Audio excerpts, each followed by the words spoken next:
Hello everyone. Chapter हमारा चल रहा था गुडविल नेचर एंड वैल्यूएशन। इसके लास्ट टॉपिक पर हम थे methods of valuation of goodwill.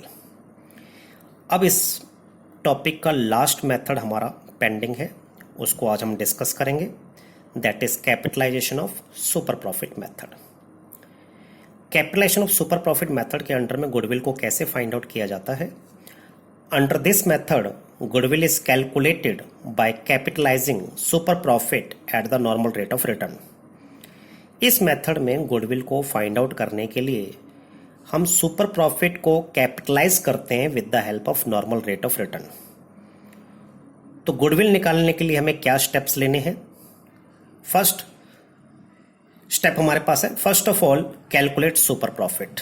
सबसे पहले आपको सुपर प्रॉफिट फाइंड आउट करना है। सुपर प्रॉफिट की कैलकुलेशन सेम वैसे ही की जाएगी जैसा कि आपको सुपर प्रॉफिट मेथड में समझाया गया था।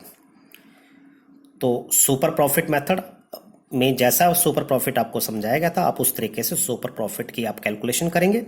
तो सबसे पहले आपने सुपर प्रॉफिट को फाइंड आउट करना है।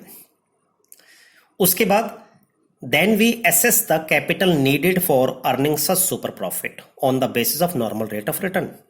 फिर हम ये देखेंगे कि इस सुपर प्रॉफिट को कमाने के लिए, मींस इस एक्सेस प्रॉफिट को कमाने के लिए कितनी कैपिटल रिक्वायर्ड है। Such capital is actually the amount of goodwill. जितनी कैपिटल इस सुपर प्रॉफिट को कमाने के लिए रिक्वायर्ड होगी, उस कैपिटल को ही हम गुडविल कहेंगे। तो गुडविल का क्या फॉर्मूला बनेगा, goodwill equal to super profit into 100 upon normal rate of return. Means super profit is divided with normal rate of return to calculate the value of goodwill. इससे आपके पास goodwill आ जाएगी। तो इसमें आपने पूरा देखा कि सबसे इंपॉर्टेंट है सुपर प्रॉफिट की calculation. Normal rate of return आपको क्वेश्चन में गिवन होगा, सुपर प्रॉफिट आपको निकालना आना चाहिए। मींस सुपर प्रॉफिट मेथड आपको बहुत अच्छे ढंग से आना चाहिए ताकि आप सुपर प्रॉफिट सही तरीके से कैलकुलेट कर सको। फिर आप सुपर प्रॉफिट को नॉर्मल रेट ऑफ रिटर्न से डिवाइड करके गुडविल की वैल्यू निकाल लेंगे under capitalisation of super profit method.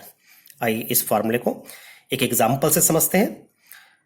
एक एग्जाम्पल हमने लिया, average profit of a firm is ₹1,50,000। Average profit हमें दे रखा है, मींस हमें एवरेज प्रॉफिट निकालने की जरूरत नहीं है। Total tangible assets in the firm are ₹14 lakh and outside liabilities are ₹4 lakh. Tangible assets and outside liabilities हमें गिवन है। इसकी हेल्प से हम कैपिटल एम्प्लॉयड फाइंड आउट कर लेंगे। कैपिटल एम्प्लॉयड का फॉर्मूला होता है total assets minus outside liabilities. In the same type of business, the normal rate of return is 10% of the capital employed। जो कैपिटल एम्प्लॉयड निकल कर आएगा उसका हम 10% normal rate of return find out कर लेंगे।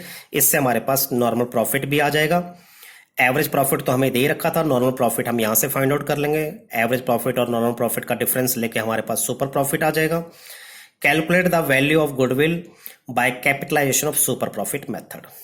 Capitalisation of super profit method को use करके गुडविल को हमने फाइंड आउट करना है। तो यहां पर सबसे पहले हमने कैपिटल एम्प्लॉयड को फाइंड आउट किया। Total tangible assets minus outside liabilities. Tangible assets हमें गिवन है 14 लाख एंड आउटसाइड लायबिलिटीज हमें गिवन है 4 लाख। दोनों का डिफरेंस लिया, हमारे पास कैपिटल एम्प्लॉयड आ गया 10 लाख रुपीज।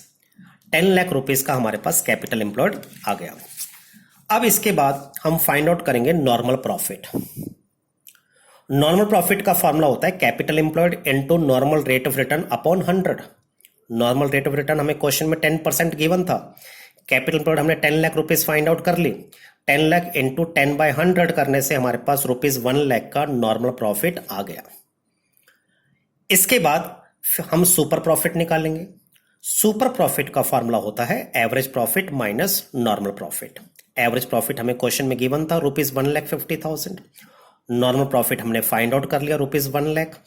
1,50,000 माइनस 1 लाख करने से हमारे पास 50,000 का जो एक्सेस प्रॉफिट आ गया। मीन्स हम नॉर्मल से जो ज्यादा प्रॉफिट कमा रहे हैं, कितना ज्यादा कमा रहे हैं 50,000, इसी को हम सुपर प्रॉफिट कहेंगे। अब इस सुपर प्रॉफिट को कमाने के लिए कितनी कैपिटल रिक्वायर्ड है, वो हम नॉर्मल रेट ऑफ रिटर्न के हिसाब से उसको कैपिटलाइज करेंगे सुपर प्रॉफिट को। तो जो कैपिटल रिक्वायर्ड होगी उस कैपिटल को ही हम गुडविल कहेंगे। तो गुडविल का फॉर्मूला मैंने आपको बताया था, super profit into 100 upon normal rate of return.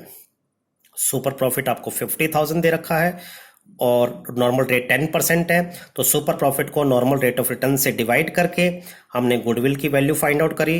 Goodwill की वैल्यू हमारे पास आ गई ₹5 लाख।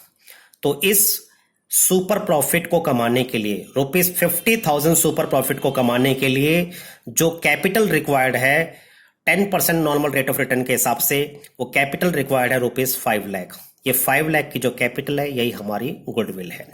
होप बेटा आपको ये क्लियर हो गया होगा कि किस तरीके से हमें capitalisation of super profit method के अंडर गुडविल को फाइंड आउट करना है। अब इस पर बेस्ड जितने भी क्वेश्चंस हैं वो आप इजीली कर सकते हैं।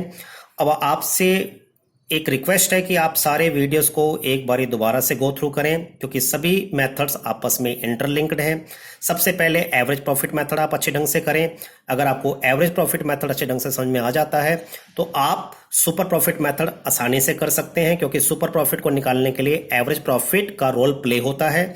जब आप सुपर प्रॉफिट और एवरेज प्रॉफिट निकालना सीख जाएंगे तो फिर आपको कैपिटलाइजेशन मेथड भी समझ में आ जाएगा, क्योंकि कैपिटलाइजेशन मेथड एवरेज प्रॉफिट और सुपर प्रॉफिट मेथड पर बेस्ड है। तो होप है बेटा आपको ये सारा क्लियर है। अब आप इस पर बेस्ड जितने भी बुक में क्वेश्चंस हैं वो आसानी से कर सकते हैं। Thank you and have a nice day.